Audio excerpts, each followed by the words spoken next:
Good evening, good morning, good afternoon, everyone. Welcome to iPad in your elementary classroom. And let me just get the slides up for you all. You will find everything that we are looking for, that we're talking about, looking at, and everything tonight at edtech.team/K5 iPad class. Now, we have our chat going where we'll be sharing some links. You've got all of our resources here, and welcome to month 5 of the EdTechTeam Teaching and Learning webinars. My name is Lisa Thuman. I am from EdTechTeam USA. We have with us Ben Friesen from Minnesota, EdTechTeam USA, Tracy Purdy from EdTechTeam Online, Minnesota, and Angela Gadke from SeeSaw with us from Minnesota. So I want to make sure that you go ahead and you open your session resources for our time together at edtech.team/K5 iPad class. You will have a chance at the end of our time together to win a free online course with EdTechTeam, which Tracy will tell you a little bit about later on. But go ahead and fill out that form so we have your information and can randomly draw a winner. We're going to start this morning's webinar with Angela, with Angela from SeeSaw. So I am going to stop sharing and move on over to Angela for all of us. Good evening, Angela. Hi, I'm so excited to be here. I'm going to jump into my screen here. Thanks for having me. I'm Angela Gadke, and I lead the community team here at SeeSaw. Can everyone hear me okay? Yep. All right, fabulous. You can find me on Twitter at Mrs. Gadke. A little bit about me, I have come out of my kindergarten teacher classroom where I have been teaching kindergarten for 15 years to join the fabulous team. So in my classroom, I had 5 shared iPads. So I wanted to start quickly with just 4 tips for getting started with iPads in your classroom. These are how I get started with my students each year. The first thing that I do is I set a purpose. So what I found working with younger students is every year I felt like more and more students had experience using iPads already. So it was great to start with a discussion, and then we create a double bubble map about how do you use your iPad at home versus maybe how you use it at school. And I will tell you, this is a very fun conversation to have because you learn a lot of things, and it also sets up a good context for sometimes it's different how you're using it at school versus at home. And the second tip I would share, I'm going fast here, is if you're in a classroom and you have shared devices, choose a home base for your devices. So this is a picture from my kindergarten classroom. We always had our iPads in the same exact spot so that when students were done using them, they always went back there. So they were easily able to grab it and they're not sitting out on tables and not easily found for that next student who's ready to capture their learning. The third thing I would give as a tip is I always had my students, or I set up our iPads, so our most favorite apps, I moved into the tray. So you can easily do that by just holding and pressing on the app till it starts to jiggle, and then you can bring it down to that tray. What I like about this is even if they're scrolling through screens, those same apps are always visible on each different page. So those are my go-to apps right there in the tray you see on this iPad. And the fourth thing I will say is this little trick that I teach my students called the 5-finger close, and there's little animation, so I feel like I have to go back and show it again. But when I went to a training once and they said one of the most common things to break on the iPad is that home button because it's continually pressed. So it's good to teach students to do this 5-finger close. So let's back up. Let's see this fancy little animation. So literally they just put their hand on and they pull their fingers together, and then that closes the app so it's ready for the next app. So those are just 4 tips that I would share pretty fast. And now I get to talk a little bit more about SeeSaw. So if you're not familiar with SeeSaw, SeeSaw is a student-driven digital portfolio. It's a great tool for letting your students create and collaborate, reflect, and share their learning. All that awesome stuff you're doing in your classroom with your students can be easily captured. And you can actually create your class really quickly in SeeSaw. And this is the look inside of a SeeSaw class. We actually just updated SeeSaw to 5.0 last week. So you'll see on the right your panel of your students, and that big green add button really takes your students to all of our great creation tools in SeeSaw. So lots of tools that they can use to show what they know. So there's a built-in photo, video, drawing. They can pull things from the camera roll, which I know Ben and Tracy will talk a little bit more about, different apps. All of those things that you're creating, either analog style, if you're using crayons and paper or building and things like that, you can easily snap a photo and it can go into SeeSaw, so you can add layers of content to that item. Also, if you're using any sort of Google apps and having things stored in the cloud, you can use the add file to bring those into SeeSaw and share those with those important audiences. So one of the things I also like to share with teachers is, instead of thinking, okay, how do I use this new tool, start thinking about what you're already doing in your classroom and how can that be enhanced with a tool like SeeSaw. When I was in my kindergarten classroom, we really used SeeSaw as a verb because my students, it just became a part of our day, and they just got used to using it in that way. So they'd say, oh, I'm going to SeeSaw this, or I think I'll SeeSaw this, and then we'll talk about it, later. One of the first things I like to have students do is set a goal for themselves. So this is an example of a first grade student setting their goal for their year as they start first grade. So I'll play this example really quick. This is my self-portrait. When I'm looking most forward to in fourth grade is learning more math and animals because they move fast. Okay, I'm going to get better at writing sentences. Okay, so again, this is a student that just drew a self-portrait like you might have your students do at the beginning of the year, but then they just use the photo tool in SeeSaw to take a picture and then tap the mic to record. The next thing I want to share with you are, as I mentioned, we really got used to using SeeSaw with all the things that we are already doing in our classroom. So we have these task cards for just, again, the visual steps if you want to know how to do it as a teacher, or for your students to also use these little task cards. So a common thing we did in my classroom was during Writer's Workshop, at least once a month, they would take a picture of their best work and then add that to SeeSaw and add their voice reading it. We use it a lot too during math. Any sort of math activities you're doing, SeeSaw fits perfectly with in terms of being able to explain what you're doing or capturing learning, and not just seeing that end product, but also that making that thinking visual. The other thing that you can think about too is if you're doing things in your classroom like makerspace or project-based learning or reflecting during science, some of those things that are hard to capture any other way, SeeSaw can be great for that as well. So when you get these slides, you can listen back to this link here, which will take you to that example. And I thought I'd just break down a little bit the steps that you can take to create different items. So this is an example of a fourth grader using SeeSaw to compare and explain fractions. So they were using hands-on materials in their classroom, and what they did is they tapped add a photo, and then after they took the photo, they tapped the pencil tool under the photo, and that brought them into our drawing tools where they can then add text labels. So they added labels of the fractions and then tapped record in the drawing tool and started basically creating a mini screencast. So I'll play this really quickly. I am going to explain fractions, and this is one whole.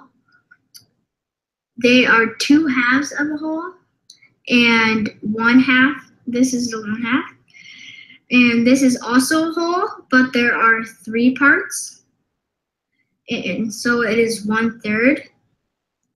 That is also a whole, and there are 6 parts, and that's 1/6. it's easy to see which fraction is the largest because you can see if it is divided in the least amount of pieces. So I'm going to stop that there. But you can see as a teacher when you're getting these items added to SeeSaw, gives you a great insight to see and hear the thinking that your students are taking. So if you want to get fancy with SeeSaw, if you're already SeeSawing out there and you're thinking, I need to get a little fancy, I suggest doing some screencasts to differentiate maybe a math lesson or a reading lesson. These are great and super easy to do. These examples I have here in the slides are all done within SeeSaw. There's no other tool needed. And you can use these at a station or, you know, just keep them in SeeSaw and students can access them that way. And then this one's really fun, especially if you're working with littles that need to constantly move. You can create all sorts of fun scavenger hunts or using our QR code feature. So any item that you add to SeeSaw, once you tap the 3 dots under the item, you can actually print a PDF that has a QR code generated for that item. So there's a video here you can watch later to see the steps in this math scavenger hunt. But if you want to check out more ideas, we have tons of recorded webinars on our website at web.seesaw.me/PDS. And you will be a SeeSaw complete pro if you look at all those webinars there. So those are just a few ideas. I did pretty well sticking to about 10 minutes. Yeah. Thanks, Angela. Actually, we have a question from Sarah from the chat. Does every student have the same task in your task cards? Ooh, so the task cards are really set up that they're kind of a tool that you could set up at a station or just have hanging in your classrooms where students use that to just get in the routine of using SeeSaw. So there's not necessarily, we're calling it a task card, but it can be, I guess, you know, if you're doing math, it could be any sort of math context. So in that regard, these are mostly set up for kind of a class situation, if that makes sense. Yeah, that totally makes sense. And there's a couple of really great suggestions in the chat too for using SeeSaw. Lori says she's a huge fan and her elementary kids use it for readers and writers workshop. Oh yeah, yep. And Kyle says he uses it in K5 STEM. Oh my gosh, love it for STEM. Yep. Yeah, so great ideas. I think we should stop and just do a check here for some other questions if you all don't mind. So if any one of you want to chime in, that would be great. There was one question, you know, we're going to start talking about some additional apps in addition to SeeSaw, but one of the questions was, are there any free iPad apps for basic addition and subtraction math fact practice? Of good question. I don't know if Tracy or Ben have one. I didn't use a lot of apps like that. We did a lot of things just with hands-on materials, and then would kind of capture that with SeeSaw, of course. But that's kind of my go-to, though using more of the hands-on manipulatives. So I don't really have a great recommendation, I guess, for a specific math app. Sorry to put you on the spot, Angela. No, that's fine. I don't know if Tracy Let's or go again. Yeah, I'll add in on that. I would just use the Amazon approach, like what has 4 or 5 stars, and look at the user ratings. There's a million of them in there for math facts. So right, yeah. My son used the multiplication one for a little bit this year, and just to get a little extra practice. So we just kind of hunted for something that was that we liked, and the interface was good, and didn't have a lot of ads or didn't have a lot of paid ad features that we always had to kind of deal with. So that's my 2 cents. And what a great segue into Ben. So everyone, this is Ben Friesen from EdTechTeam. And Ben, if you want to go ahead and take it from here. Hi, everybody. How are you? Excited to be here sharing, and have some things I want to go through with you. So I'm going to hop over to my slides. But my name is Ben Friesen, and my background is science classroom. So I spent 10 years in a science classroom, and I was fortunate during the later years to be piloting an iPad cart in a one-to-one iPad rollout, and really got in on the ground floor of some of that. And it was just an amazing experience to be able to see how iPads work their way in and transform the classroom. And so I'm gonna start today with just a lead in to like one of those big paradigm shifts for me, where I realized it maybe wasn't about all the apps in the App Store, but it was about how you used just the iPad and to enhance what you're already doing well. And so that's going to be kind of my angle with all of this. And I think it's great for teachers just getting started, and also maybe a good reminder for people who have been doing it for quite some time.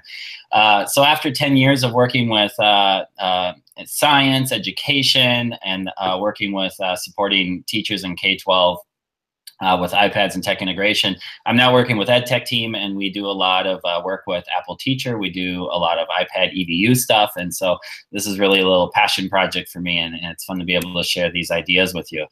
So my big idea is really leveraging that one thing on the iPad that a lot of us use, whether it's the phone in our pocket or whatever, but it's the camera. And the camera is so powerful because it gives us the possibility to collect digital artifacts of learning.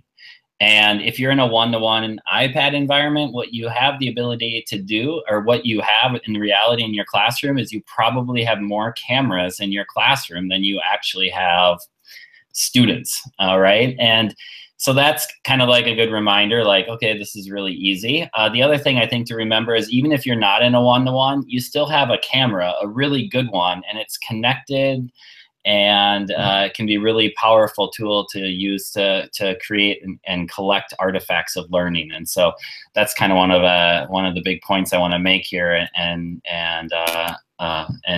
go into a little bit more detail here. So if you could think about your students, for some of you, you might be in this world right now. Some of you might be enjoying your summers off, and you're going to have little kids walking into your classrooms in the not too far distant future. And when they walk in, this is how they view themselves. Like if you have the self-portrait in kindergarten, this is what they're going to produce. And I think a big point to make with the iPad is you don't necessarily have to do everything on the iPad. There are some math things that you can do, right? But it's really a powerful tool to just reflect and to think about how students change over time, and to be able for students to share what's going on inside of their heads, because they have microphones and they have, and you can record. And so they're a really powerful tool that way. But when a student walks in your room, this is where they start the year with. And at the end of kindergarten, this is where they are. And so all of a sudden you have this like amazing growth that happens in 9 months, and it's all because like of what you did. And what's really great is you can capture that, and all you need to do is snap a picture. So if kids are working with butcher paper and crayons and pencils and glue and popsicle sticks and construction paper, or whether it's Legos and they're out on field trips, all you have to do is start documenting those artifacts, because they're really powerful things that you can go back to and to show that growth and to reflect on how that learning has happened. One of my favorite apps, basically to work with all of these photos, is Pic Collage. And so like we're not, breaking out or gonna uncover any brand new apps tonight, but sometimes rediscovering the classics are great. And so Pic Collage is just a simple canvas where you can produce produce little artifacts, collages, posters, whatever you want in a really quick and easy way. And it just pulls things from your camera roll. And with very little work, you have these kind of polished projects that can become a stepping stone to then working with them further. So I'm gonna actually do a live demo of this at the end, but I'm gonna show a couple artifacts up front, and then I'll actually do this live for everybody, and we'll then talk about what else you could do with them as well. So feel free to chime in the chat if you have any ideas of like how you use Pic Collage or what you do with it next to like kind of combine apps. You can feel free to put those ideas in there. One of the examples I'm going to give you is actually from a book called Innovate with iPad and Lessons to Transform the Learning in the Classroom.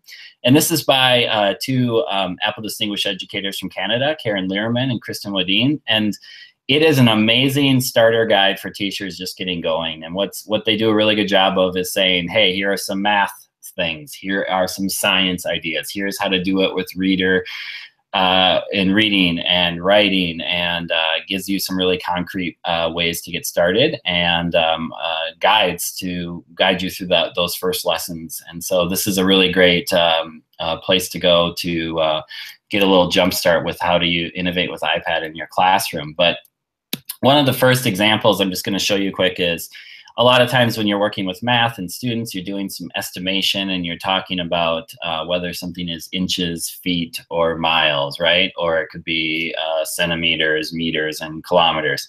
But the whole point here is that what used to maybe be a worksheet that you might print off and hand to your students, and they might be looking at pictures of an elephant and figure out, like, how would you measure this? Like, what's the most appropriate unit of measure? Now what you can do is you can send your students out with cameras, like whether you have one or a few cameras laying around your classroom, or whether you have everyone has an iPad, send them out around the school and have them document the actual surroundings that they're in. And then there's that hook to the authentic learning. And so your lesson comes more alive when they're actually bringing in some of the pictures of the things actually around them. So that's like a really a sample of a type of lesson that you'd find with Innovate with iPad. There's actually another example I just want to highlight here too, and this is, what if you're doing science experiments, or what if you're performing something that requires a lot of different steps? Simply having one iPad, like a teacher iPad or a loaner or an old iPod Touch, taking pictures, or better yet, assigning a student to take the pictures for you, but to document that process and to be able to take the different steps of the sequence that you need your students to go through to eventually get to the end. I think there's another obvious thing here, is that it's very visual. And so if you're working with pre-readers, for example, they're not going to do well with a lot of sheets of directions, but 9 pictures is going to get them through the whole experiment. Another aside here is that this could easily go into a newsletter and go home, and then everybody's like, wow, that was, you must have put so much time into this. And what's great about it is in Pitcollage, you can make these things in seconds. So something like this, obviously, following up Angela, could obviously go in SeeSaw, and then all of a sudden you have a microphone, you have a drawing tool, you could add labels. And so this is a great starter for something that could continue in an app like SeeSaw, for example. In schools all over the world, there are little signs hanging outside the restrooms that say El Baño, right? And outside of doors and various offices and art rooms and lunch rooms and cafeterias. And so that's one of those common assignments where, you write stuff down, you go put it around the school. So another way to do this with iPads is obviously take pictures of these places, have them come back. And if your students are a little bit older and the keyboard's not a big deal, then they can start to do their world language in an app like Pitcollage and really easily. So what I want to do is jump into a live example here. Oh, I'm going to jump back, and I'm just going to set the scene a little bit. You are going to have a lot of these kids walking in your room soon if you're going to be starting, let's say, up in September if you're in the States, for example, or North America. And what you can imagine is that there's a lot of things that they're going to be curious about. So take that kindergartner walking into school for the first time, and they're just like, wow, like think of the kindergarten classroom that's just full of stimulus. So what you can do is during your first weeks, you're going to be dealing with a lot of questions and routines and practicing everything from lining up to sitting down to how does your class meeting go and circling up and how we put things away, and transitions are really important. And just imagine that first week, you can't get to everything. So what if at the end of your first week, you're like, what did I not get to that these kids need to know about? Take them out, send them around the classroom, have them take pictures of things, and then you can use this as a springboard the following week as conversation starters to teach your kids about those things that maybe you've forgotten about, but they just can't stop thinking about. And so what I'm going to do here is hop out of my Hangout and go to, hi everybody, did you like your little view there?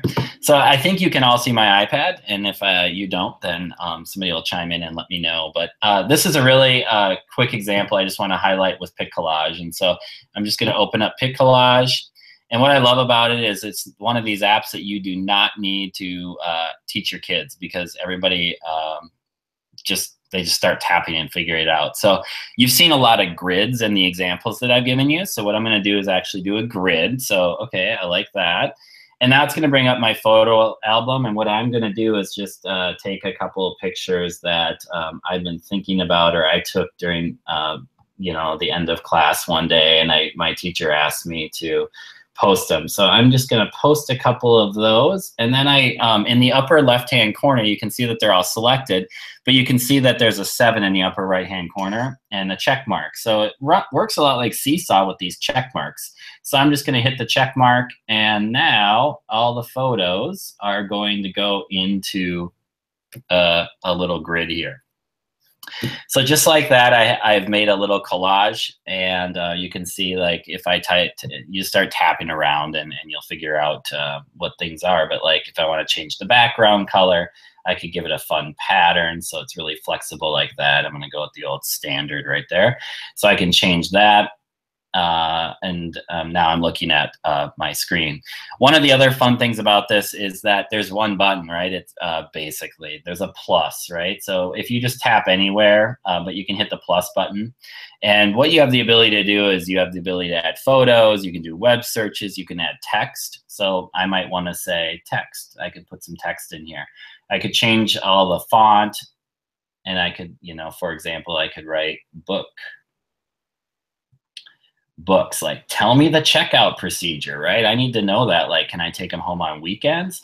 And so, like, if you're working with older students, you might pair this with words. But if you're working with younger students, you might just post a picture, and then this might go into SeeSaw, hit the record tool, and you don't even worry about a keyboard, and you can get inside of your kids' heads and they can explain it.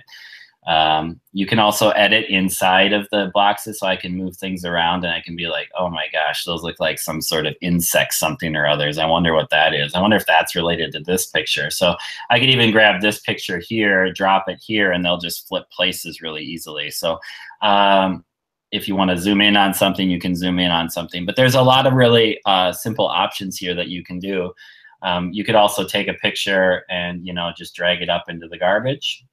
All right, and then you can also undo that. And so there's the friendly undo button, which gets you out of any jam. And so this is just a quick little example I wanted to show you, but also an activity of how easy it is to do, to work with. When you hit done, all you have to do is save it to your camera roll, or to your library in this case, as it says. And then now I have that, and it could go to SeeSaw. It could go into any other app, maybe even the one that Tracy's going to show you next. So let me hop back, and I'll give you a chance to ask any questions if you have any. Hi, Lisa. Hi. So actually,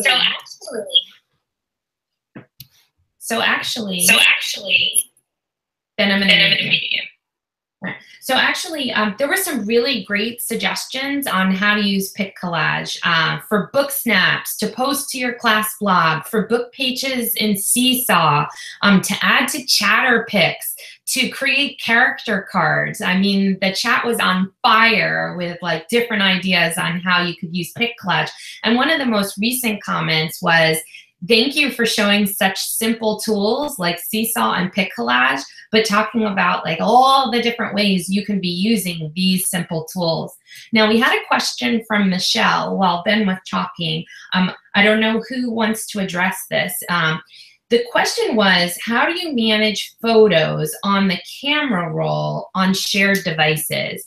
And one of the participants talked about, you know, immediately get those photos over to Google Drive. Another participant talked about how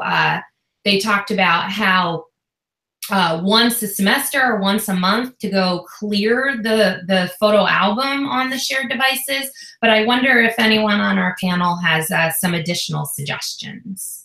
I'll give a little preview. In my time watching iPads and how they work in the classroom, they've just gone like quantum leaps forward as far as the management, like just taking out some of these layers of frustration and things that teachers have struggled with, like taking this, you know, consumer tool and making it, kind of shoehorning it into education.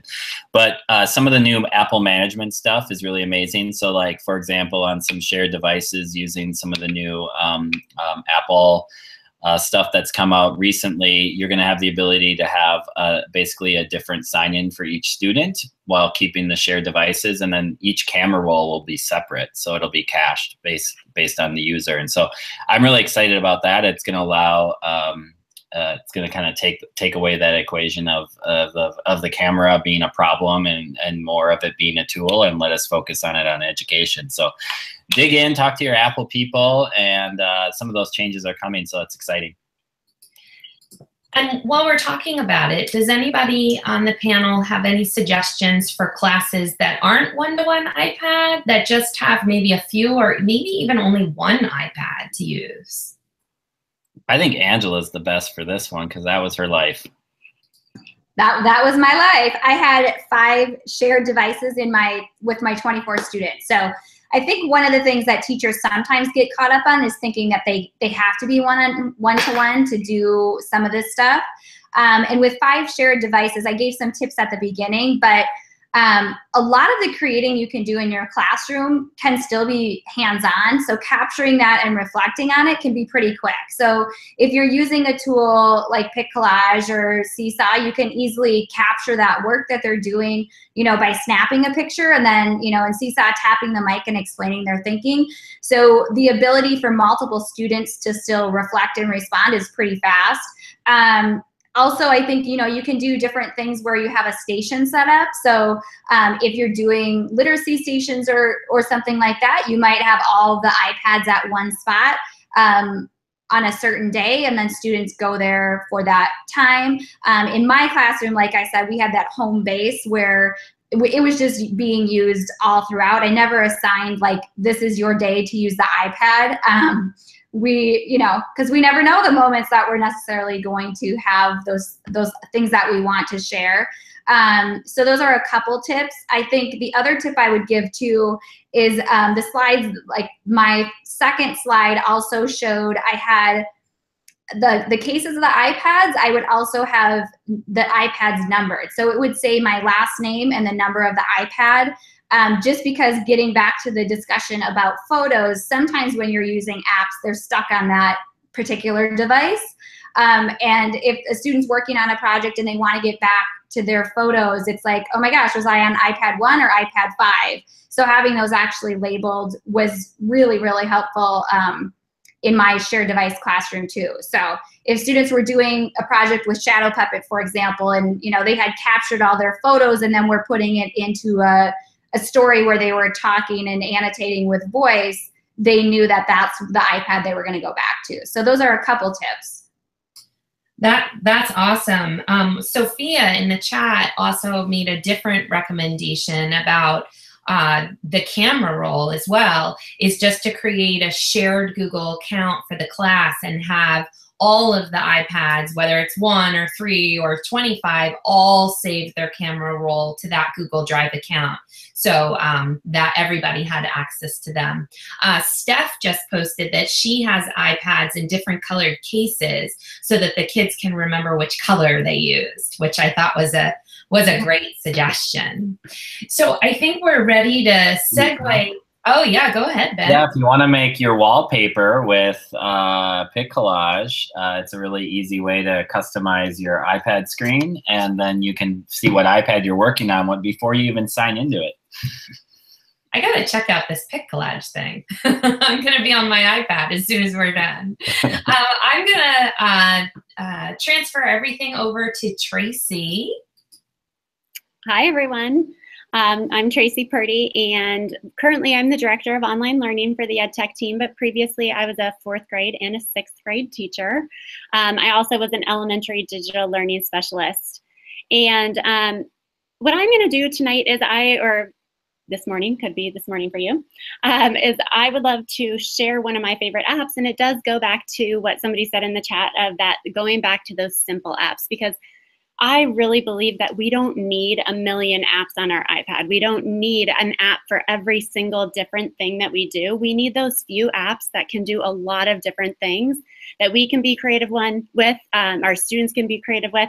We want an app that is fun and simple, and ChatterPix or ChatterKid is the app that I'm going to show you guys tonight. So I'm actually going to flip into my iPad. I'm going to share that really quickly. Can you guys all see my iPad? Yes, awesome, thank you. All right, so I'm gonna go into ChatterKid, and ChatterKid is an app that allows us to take a picture or find a picture that's on our camera roll.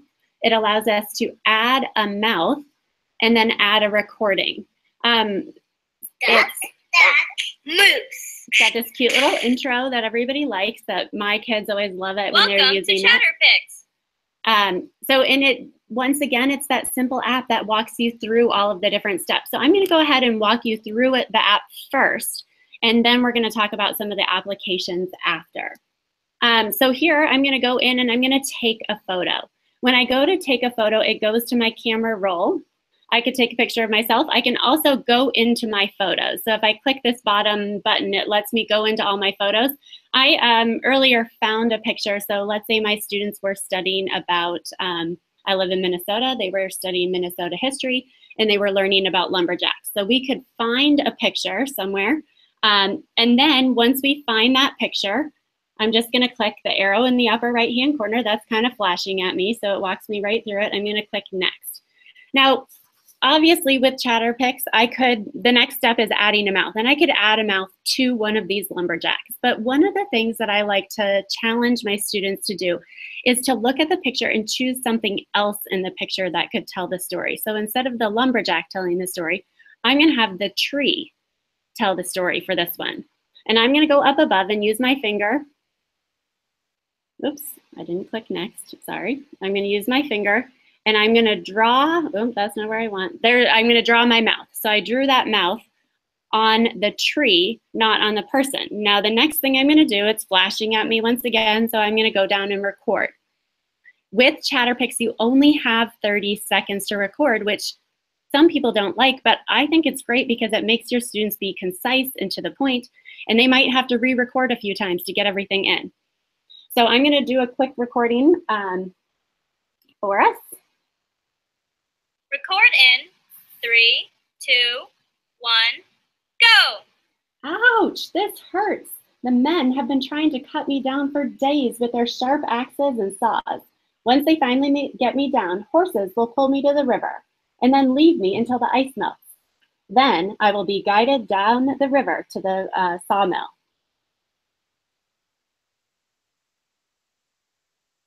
Ouch, this hurts. The men have been trying to cut me down for days with their sharp axes and saws. Once they finally get me down, you guys already got to listen to it before, so you don't have to listen to it again, but you can see that it does take a cute little spin. It makes it a little bit more fun and exciting when they can take something else in the picture to tell the story. When you're done with your recording, you can either go back and re-record it if you want to. I can click next right here. If you want to, your students can add a filter. They can go in, they can add stickers if they want to add a little bit of fun. Sometimes I ask them not to because it might take away, and they have to maybe decide, does that take away from my message? They can add a frame, and I love that they can add text as well. So we can go ahead and add text.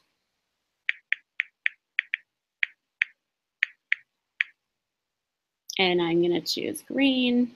And so now I have text on here as well. I probably want to move it around so that, and make it a little bit smaller, just so that it's not on top of my mouth. When I'm done here, I can click next, and my story has been saved to my gallery. Now, if I want to take this off of this iPad and out of ChatterPix Kids, I do have to click the button in the lower right-hand corner that saves it to my camera roll. And once I save it to my camera roll, it really allows me to do a lot more. One of the things that you hear a lot with using iPads is that you're app smashing. So I could now take this and I could put it into SeeSaw. I could also take all of my students' ChatterPix and I could put them together into an iMovie. So now it's completed, which is great. So if I do want to add it to SeeSaw, I can show you that really quickly too. I'll just hop out and I'm going to go into one of my SeeSaw classes. And I am going to add, click on the green button. I'm going to post to a student journal. I'm going to go into my camera roll, and we will see that my lumberjack story has been added there. So I can click on that. This hurts. And add that really easily to SeeSaw. Within SeeSaw, I could add a lot of other items. I could add more text if I wanted to. And I just share it. I would choose my name in the journal to add it to my particular journal. So that's how easy it is for them to share it. So many times when I first started using iPads, everything that the students did stayed on the iPad. It never.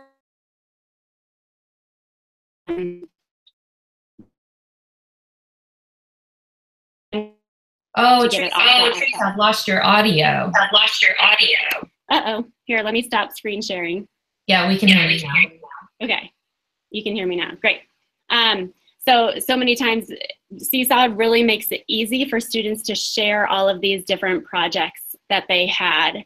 So just really quickly, I'll go into a couple of the other examples that, let's see if I can, that you can use in your classroom with ChatterPix. So for reading, really easy for your students to go in and take a picture of a story that they're reading. I was going to show an example in here, sorry. So they can take a picture of one of the characters. And I'll just go into my gallery, and here's an example that a student took a picture from the book. George's Snurch.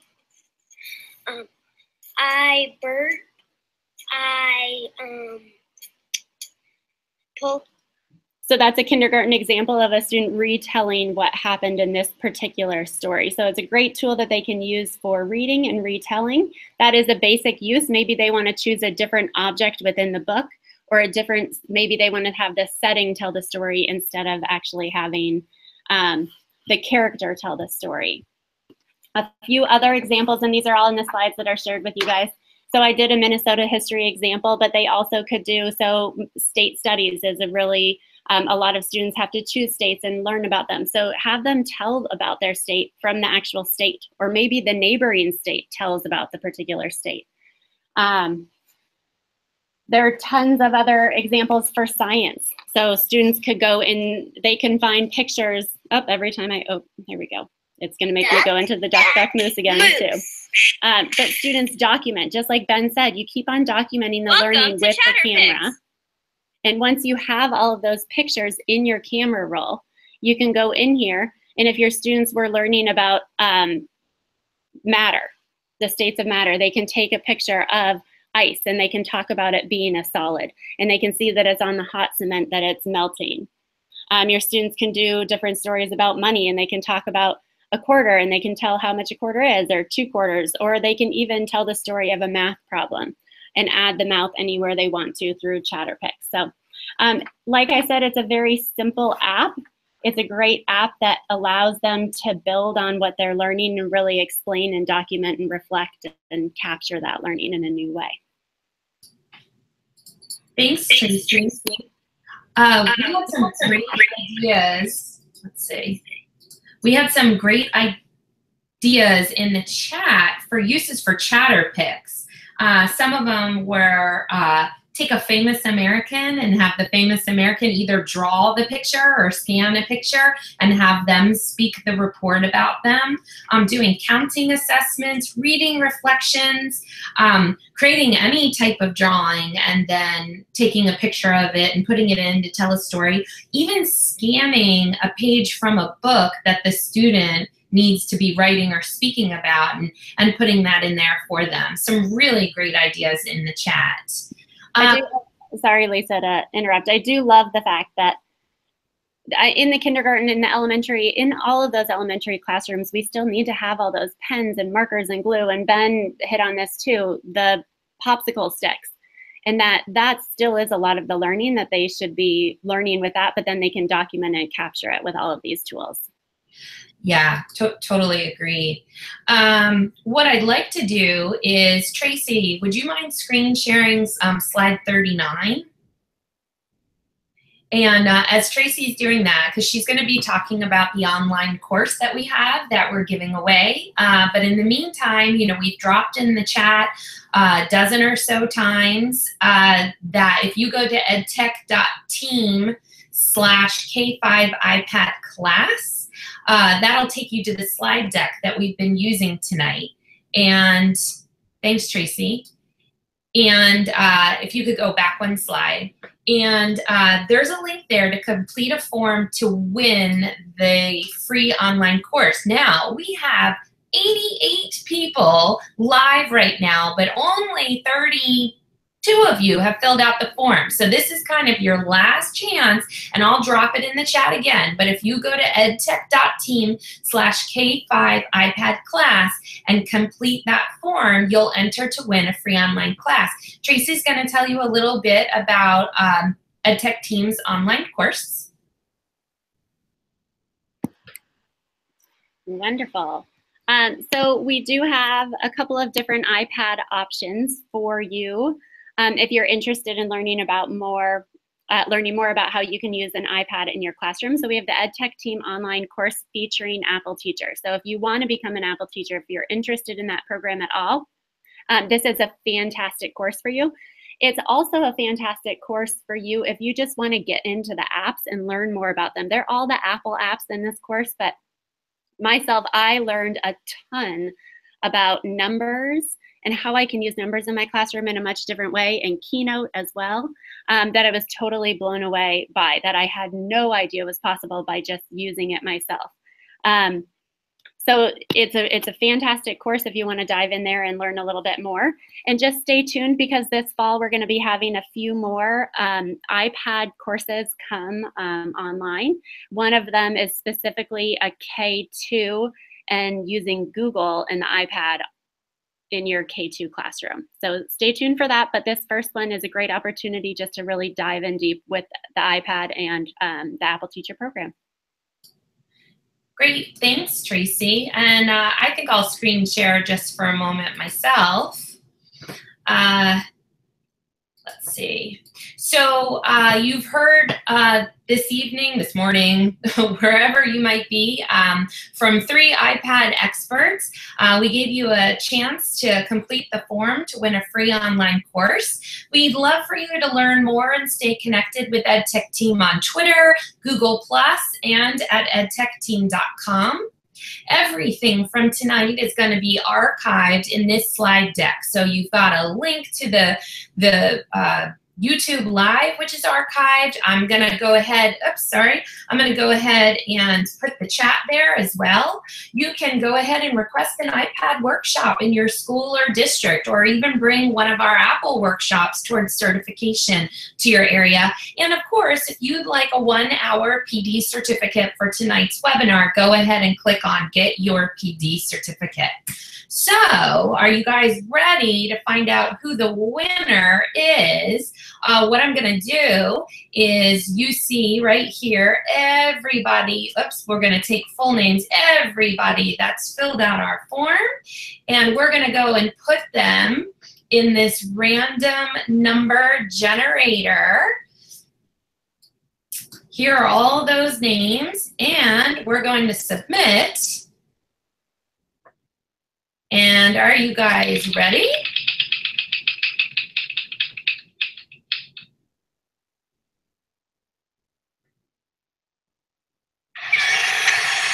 All right, so Susan will be our winner for the free online iPad course. And Susan, we'll reach out to you directly about it.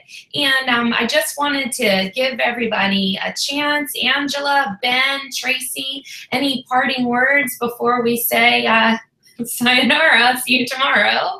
Ben, you want to go first? Yeah, I'm going to screen share.